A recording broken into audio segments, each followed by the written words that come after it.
Oi, gente, paz do Senhor. Estamos aqui para mais um subsídio da nossa lição da Escola Bíblica Dominical. E hoje, com a lição de número 9, com data do dia 3 de março de 2019. E o título da nossa lição é Conhecendo a Armadura de Deus. O texto áureo está escrito em Efésios, capítulo 6 e o versículo 13. A leitura bíblica em classe está situada em Efésios também, no capítulo 6 também, do versículo 13 ao 20. Como sempre digo, não vamos ler para ganharmos tempo. Vamos então à nossa introdução. A presente lição é a continuação da anterior. Lá vimos que existe uma batalha espiritual invisível entre os crentes em Jesus e o reino das trevas. Esta lição agora vamos dar continuidade no mesmo roteiro de assuntos em que estávamos tratando na lição de número 8. Aqui vamos estudar como o apóstolo Paulo usou os instrumentos bélicos. O que é bélico? Bélico é concernente à guerra. Aqui vamos explicar ou vamos ensinar como Paulo usou os instrumentos de guerra de uma forma metafórica para ilustrar verdades espirituais para os irmãos em Éfeso e até para nós nos dias de hoje. O primeiro tópico traz por título A Guerra. Segundo o dicionário teológico Bacon, guerra é o recurso das nações para tratar de resolver diferenças entre elas pela força das armas. Ou seja, é quando existe alguma divergência entre as nações e elas vão para uma guerra disputar e ali saber quem vai estar vitorioso dentro daquele ponto que eles estavam divergindo. As guerras são sempre produtos da pecaminosidade humana. Querido professor, querido aluno, diga na sua classe, exponha este pensamento que é um pensamento certo. As guerras sempre são provocadas pela pecaminosidade humana. Guerra nunca foi o objetivo do nosso Deus. Embora em algumas vezes ele tenha ordenado que acontecesse, mas guerra nunca foi o objetivo do nosso Deus. No contexto em que Deus ordena, no contexto em que Deus permite, é por conta do contexto geral que estava se passando naquela determinada região, naquele determinado período. Mas guerra nunca foi a prioridade do nosso Deus. Ao longo dos séculos, desde a batalha dos israelitas contra Ai, por volta de 1400 a.C., até Massada, em 73 d.C., são registradas nas Sagradas Escrituras pelo menos 20 batalhas principais. Tá certo? Então nós temos pessoas de todas as civilizações antigas, egípcias, assírias, babilônica, grega e romana. Elas todas estavam acostumadas neste contexto de guerra, neste contexto de soldados armados e de armaduras. Então, queridos, até nos nossos dias, de forma diferente, ainda acontecem guerras, tá? Por muitas vezes guerras na mente, guerras de comportamento e até a guerra mesmo propriamente dita, como acontece em vários países aí que nós estamos acompanhando. Os antigos, o que os antigos pensavam e diziam? Os antigos encaravam a guerra como algo sagrado. Para eles a guerra era algo maior, não era simplesmente lutar por lutar, era algo para eles considerado sagrado, era algo que eles tinham que ganhar, que eles tinham que fazer. Para eles morrer em guerra era como morrer com a sua honra no máximo possível. Deus permitia às vezes, até ordenava guerra no período do Antigo Testamento. Nós temos o exemplo de 1 Samuel, capítulo 23, do versículo 2 ao 4, quando Deus ali ele permite. Queridos, mas nunca foi o objetivo do nosso Deus. E no sentido metafórico? No sentido metafórico, o tema guerra não aparece no Novo Testamento, em si mesma, explícita. Por quê? A guerra aparece nas Escrituras no sentido figurado para ilustrar a luta contra a morte. Eclesiastes 8:8. De mesma forma que ilustra a maldade dos ímpios. Olha, a guerra ilustra a luta contra a morte, a maldade dos ímpios, mas nesta lição que estamos estudando, ela quer dar um enfoque na nossa luta espiritual contra o inimigo da nossa salvação, o inimigo das nossas almas. Aqui, guerra, no sentido em que Paulo está querendo dizer, no sentido em que a Bíblia trata no Novo Testamento, é guerra no sentido espiritual da nossa luta contra o inimigo de nossas almas. Bom, gente, então vamos ao segundo tópico agora, que traz por título a metáfora bíblica. Guerra, batalha, luta, combate, peleja são termos usados de forma metafórica, ou seja, são metáforas para descrever um debate, uma discussão no dia a dia. Porém, essa metáfora aplicada por Paulo, ela está se tratando da batalha espiritual. Esta guerra, esta batalha não está se tratando de algo do dia a dia comum, do mundo físico, mas sim de algo espiritual. O nosso primeiro subtópico é a armadura do soldado romano. Antes de entrarmos neste ponto, eu quero dizer para os queridos irmãos que não à toa Paulo usa este exemplo da armadura dos soldados romanos, pois naquela época ele estava preso em sua casa e ele estava vendo todos os dias soldados ali. E também era costumeiro, naquela mesma época, os irmãos, as pessoas verem soldados andando nas ruas, cumprindo missões, em batalhas, em guerras, a serviço daquele que o governava. Então era comum, foi de uma forma inteligente, inspirado, iluminado pelo Espírito Santo, que ele usasse a roupa, a armadura do soldado para transmitir uma mensagem espiritual na vida dos nossos irmãos em Éfeso e também para as nossas vidas. Creio eu que se fosse hoje em dia, ao invés de ele dizer a respeito do capacete do soldado, quem sabe ele poderia dizer a respeito do cap de um policial.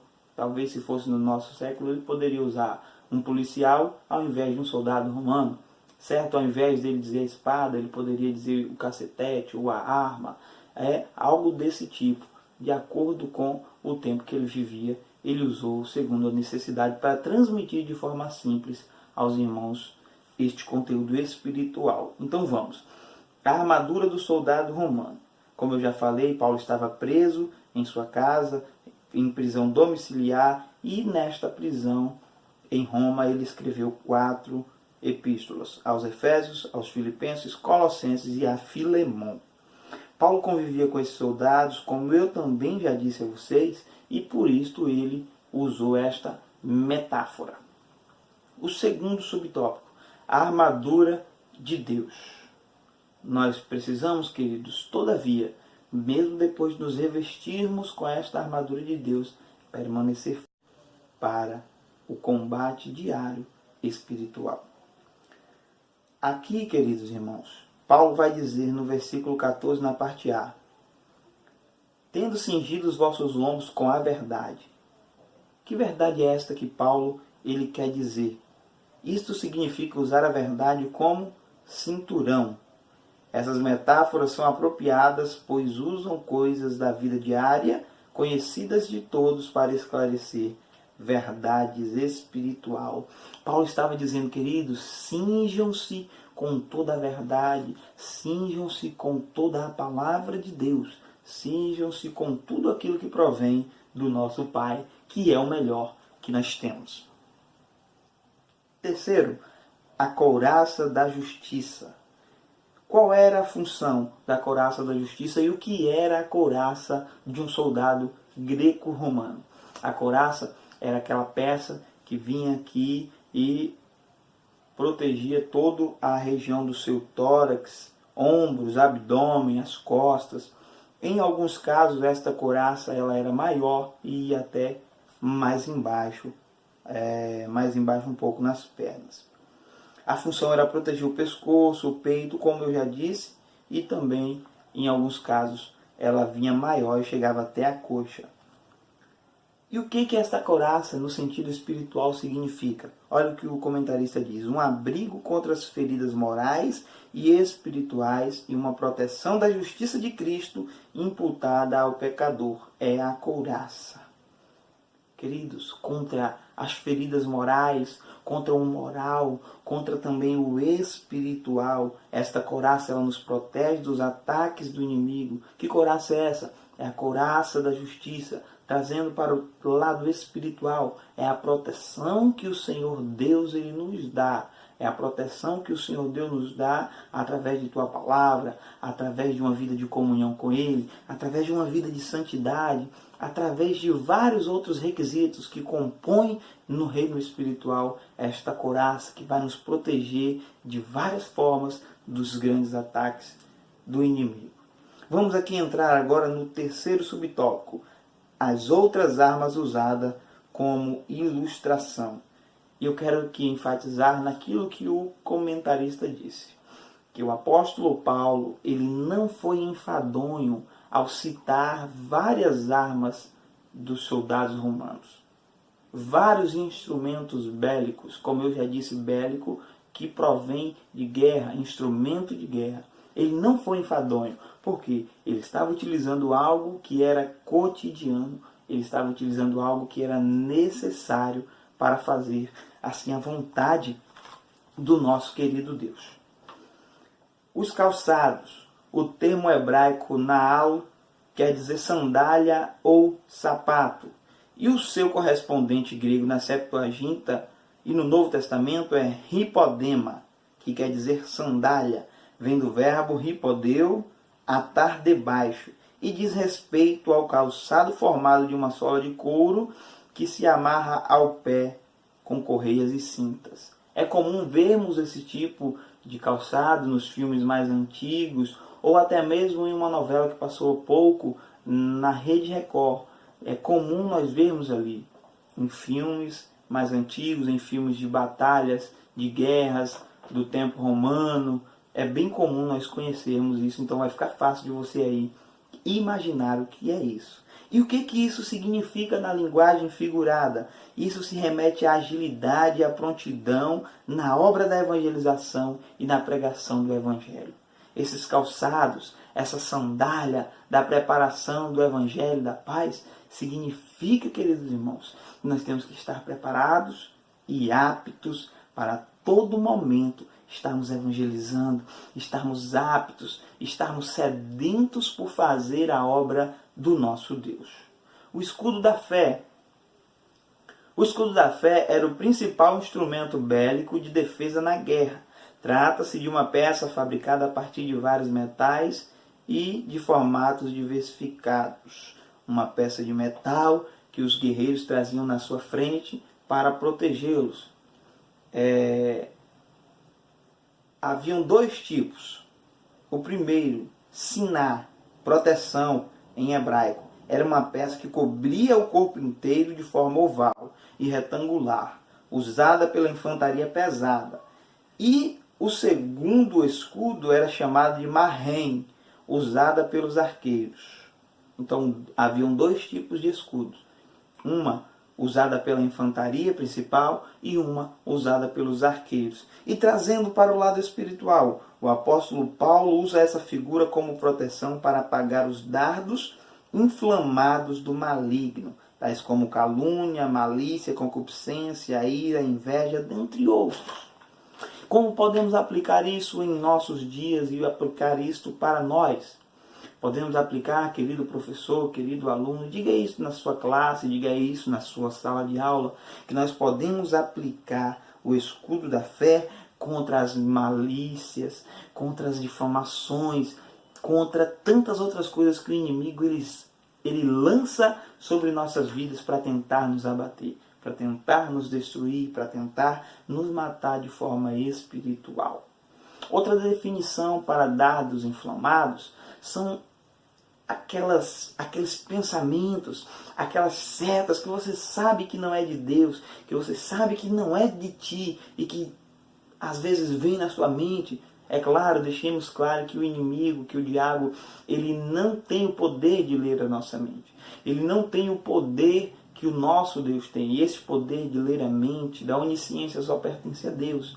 Mas através de nossas atitudes, através daquilo que nós pronunciamos, através dos nossos gestos, ele consegue, através dos seus asseclas, observar e aí lançar aquelas setas, lançar aqueles dardos, aquelas influências de pensamentos negativos. Então, queridos, o escudo da fé vai nos ajudar contra os dardos inflamados do maligno que ele irá lançar e lança contra as nossas vidas.